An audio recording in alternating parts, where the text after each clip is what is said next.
মালামাল নিয়ে সটকে পড়ছেন তারা। কাঠের যে দোকানগুলো রয়েছে ফুটপাতের উপরে সেগুলো কিন্তু সরিয়ে রাখছেন। উচ্ছেদের ঠিক আগ মুহূর্তেই ব্যবসায়ীদের যে মালামাল রয়েছে ঠিক সেই মালামাল নিয়ে সটকে পড়ছেন তারা।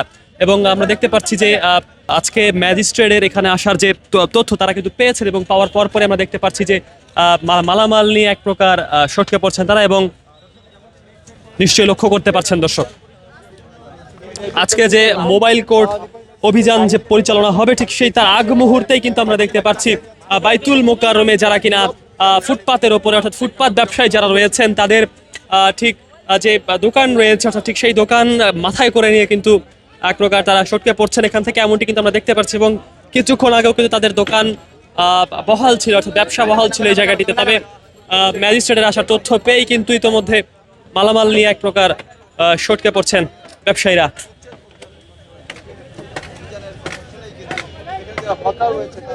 মালামাল এবং তাদের যে দোকানপাটের যে যা কিছু রয়েছে এবং অনেকেই কিন্তু সেগুলো সরিয়ে ফেলছে, তারপরে ম্যাজিস্ট্রেট আসার আগে তাদের যে মালামালগুলো সেগুলো যাতে নিরাপদ জায়গায় নিয়ে যেতে পারে আপনি আমাদের কাছে মাপ হচ্ছে তাদের যে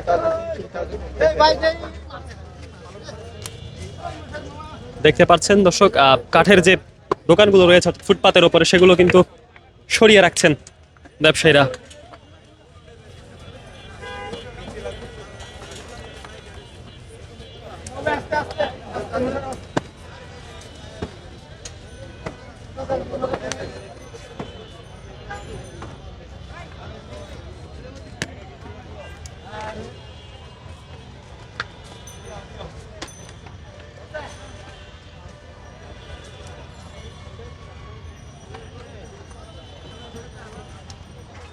মাথায় করে ফুটপাত ব্যবসায়ী যারা রয়েছেন বাইতুল মোকাররমে ঠিক সেই ফুটপাত ব্যবসায়ীরা আমরা দেখতে পাচ্ছি যে মাথায় করে তাদের যে মালামাল ঠিক সেই মালামাল কিন্তু সরিয়ে রাখছেন, যেহেতু কিছুক্ষণের মধ্যেই ম্যাজিস্ট্রেট আসবেন এবং মোবাইল কোর্ট পরিচালনার জন্য আজকে যে উচ্ছেদ যে কর্মসূচি ঠিক সেই কর্মসূচি শুরুর আগ মুহূর্তে আমরা দেখতে পাচ্ছি যে তাদের যে মালামাল ঠিক সেই মালামাল সরিয়ে ফেলছেন অর্থাৎ সটকে পড়ছেন জায়গাটি থেকেই।